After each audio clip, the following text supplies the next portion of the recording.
नमस्कार प्रिय मित्रों, संस्कृतानुरागियों। हम लोग प्रारंभिक रचनानुवाद कौमुदी के अध्ययन के सोपानक क्रम में अभ्यास एक का हम लोगों ने पूर्व में पाठ देखा था। उसमें प्रथमा एवं द्वितीय विभक्ति के शब्द रूप और प्रथम पुरुष की धातु रूप एवं कुछ अव्यय पदों को देखा था। उनके आधार पर आज हम लोग अभ्यास एक का हल करेंगे और संस्कृत अनुवाद की विधि को सीखेंगे। आइए हम लोग देखते हैं अभ्यास एक, जो किससे संबंधित है। वर्तमान कालिक प्रथम पुरुष। वर्तमान काल प्रथम पुरुष, आप लोग सभी लोग जानते होंगे कि प्रथम पुरुष में क्या बनता है। सह, तौ, ते, ये क्या है? ये प्रथम पुरुष हैं। ये कौन से पुरुष के हैं? प्रथम पुरुष के हैं। अर्थात प्रथम पुरुष में कर्ता एक वचन का होगा तो क्रिया भी एक वचन की होगी। यदि द्विवचन का होगा तो क्रिया भी द्विवचन की होगी, और यदि बहुवचनांत कर्ता होगा तो बहुवचनांत क्रिया होगी। आइए हम लोग उदाहरण के माध्यम से समझते हैं। केवल हम लोग क्या देखेंगे? वर्तमान काल प्रथम पुरुष का अभ्यास करेंगे। लट लकार के पूर्व वीडियो में अभ्यास कराया गया है। बू अर्थात होने अर्थ में, पठ पढ़ने अर्थ में, गम जाने अर्थ में, और हंस हंसने अर्थ में, इन चार धातुओं का पूर्व में अभ्यास कराया गया है। और राम, ईश्वर आदि शब्द रूपों का ज्ञान प्रथमा एवं द्वितीय विभक्ति का कराया गया है। द्वितीय विभक्ति कर्म प्रयोजन के रूप से अभ्यास कराया गया। आइए हम लोग देखते हैं, उदाहरण के माध्यम से समझते हैं। अभ्यास एक, जो पूर्व के नियमों पर आधारित है। इस प्रकार हम लोग 30 अभ्यास को देखेंगे और संस्कृत में अनुवाद की विधि को अच्छी तरह से समझकर उसका वाक व्यवहार में प्रयोग कर संभाषण करेंगे। उदाहरण वाक्य देखते हैं। वह पढ़ता है। वह पढ़ता है क्या वाक्य है? वह पढ़ता है। वह पढ़ता है। वह वर्तमान काल पढ़ता है वर्तमान कालिक वाक्य है। तो स अर्थात स क्या है? एक वचनांत। तो पठ धातु का रूप क्या चलेगा वर्तमान काल में? पठति, पठतः, पठन्ति। यदि सह होगा तो पठति, तौ होगा तो पठतः, और ते होंगे तो वो वचनांत में क्या होगा? पठन्ति। यहाँ कर्ता एक वचन का है, वह पढ़ता है, तो क्या होगा? सह पठति। आइए द्विवचन में देखते हैं। वे दो पढ़ते हैं या पढ़ रहे हैं। वे दो पढ़ रहे हैं या वे दो पढ़ते हैं, दोनों वाक्य बन सकते हैं। तो तौ पठतः, तौ पठतः। यहाँ द्विवचन का करता है तौ वे दोनों, और द्विवचन की क्रिया होगी पढ़ना अर्थ में तो पठतः। और इसी प्रकार आइए बहुवचन में देखते हैं। वे सब पढ़ते हैं। वे के लिए क्या होगा?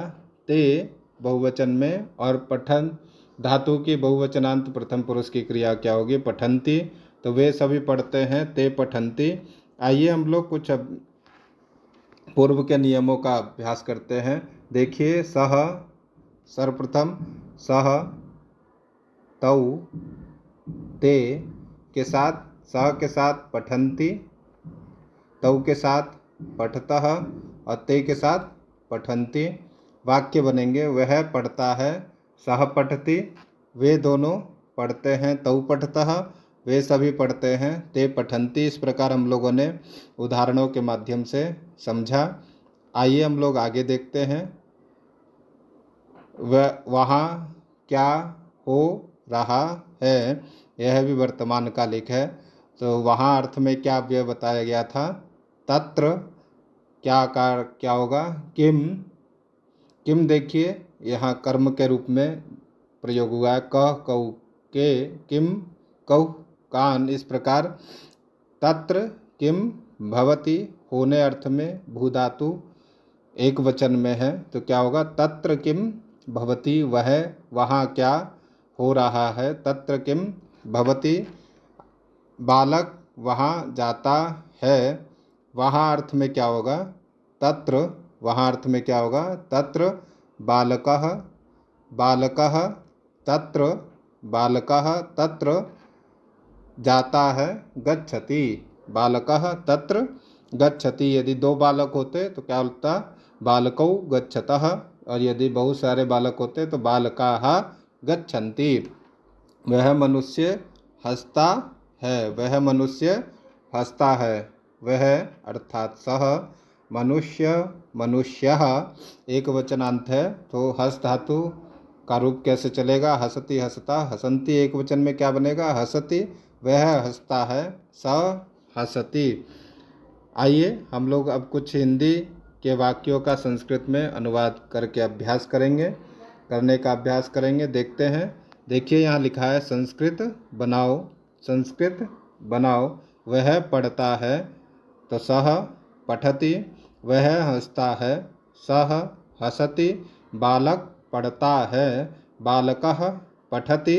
राम गांव जाता है, रामः ग्रामं गच्छति, रामः ग्रामं गच्छति। बालक विद्यालय जाता है, बालकः विद्यालयं गच्छति। राजा जा रहा है, नृपः गच्छति। वह मनुष्य कहाँ जाता है? वह अर्थात सः मनुष्यः कुत्र गच्छति। वह मनुष्य कहाँ जाता है? तो सः मनुष्यः कुत्र गच्छति। वहाँ कौन खड़ा है? वहाँ अर्थ में क्या हो जाएगा? तत्र, तत्र क्या हो जाएगा? तत्र कः पठति, तत्र कः पठति। वहाँ कौन पढ़ रहा है? यहाँ क्या हो रहा है? अत्र किम भवति, यहाँ क्या हो रहा है? वह बालक हंसता है, सः बालकः हसति। वे दोनों पढ़ते हैं, तौ वे दोनों पढ़ते हैं, तौ पठतः। वे दोनों कहाँ जाते हैं? तौ कुत्र गच्छतः। दो बालक हंसते हैं, बालकौ हसतः। दो मनुष्य गांव जाते हैं, मनुष्यौ गच्छतः। दो बालक विद्यालय जाते हैं, बालकौ विद्यालयं गच्छतः। वे सब पढ़ते हैं, यहाँ बहुवचन में देखते हैं, ते पठन्ति। सब बालक हंसते हैं, बालकाः हसन्ति। सब मनुष्य गांव को जाते हैं, मनुष्याः ग्रामं गच्छन्ति। वे बालक जहाँ जाते हैं, ते बालका तत्र गच्छति गच्छन्ति।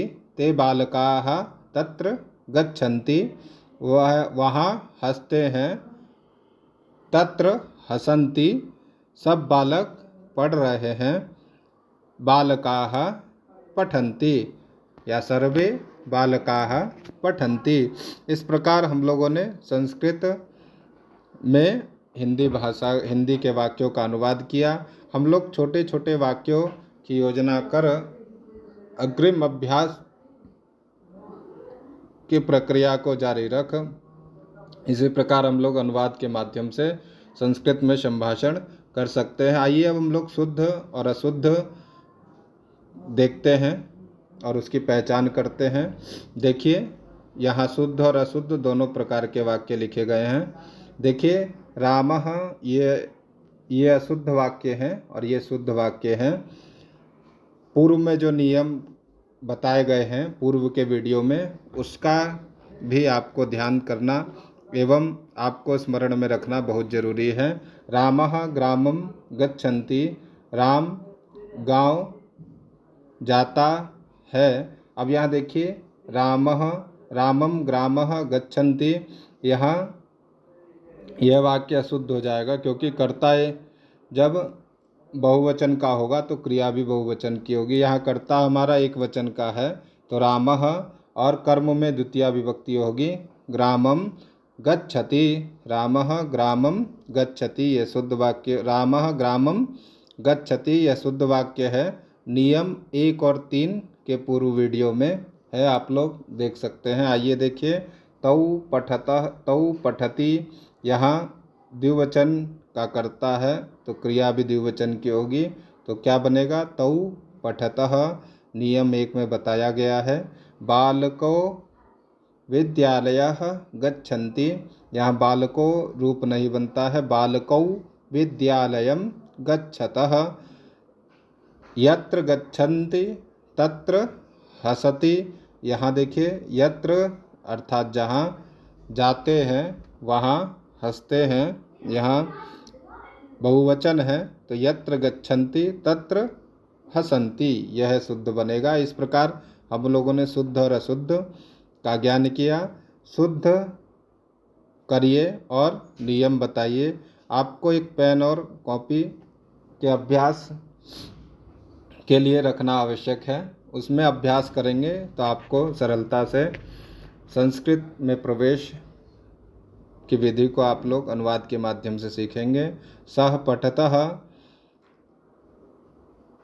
वह पढ़ता है। सह पठन्ति, ये गलत है, क्या बनेगा? सह पठति। तौ पठति, यहाँ क्या बनेगा? तौ पठतः। ते पठति की जगह क्या बनेगा? ते पठन्ति। बालका हसन्ति, न बालकः हसति।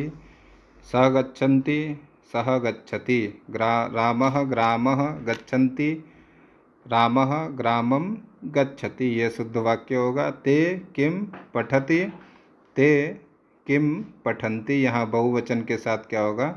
बहुवचन की क्रिया होगी, तो ते किं पठन्ति। इस प्रकार शुद्ध और अशुद्ध का हम लोगों ने ज्ञान किया। आगे देखिए, अभ्यास में देखते हैं अभ्यास आपके लिए क्या आवश्यक है। अभ्यास में देखिए, संस्कृताभ्यासः, संस्कृत में क के वाक्यों को द्विवचन और बहुवचन में बदलें। जो भी वाक्यों का अभ्यास कराया गया है उसका, जैसे सह पठति बताया गया है, क्या बताया गया? सह पठति। अब इसको द्विवचन में परिवर्तन करना है तो क्या बोलेंगे? तौ पठतः। एवं बहुवचन में करेंगे तो ते पठन्ति। इस प्रकार अभ्यास बहुवचन में बदलें और क ख ख के नियमों को, वाक्यों को एक वचन और बहुवचन में बदलें। भूगम, भूगम, पठ, हस के लटर प्रथम पुरुष के रूप लिखें। पठति पठता पठन्ति, भवति भवता भवन्ति, गच्छति गच्छता गच्छन्ति, हसति हसता हसन्ति।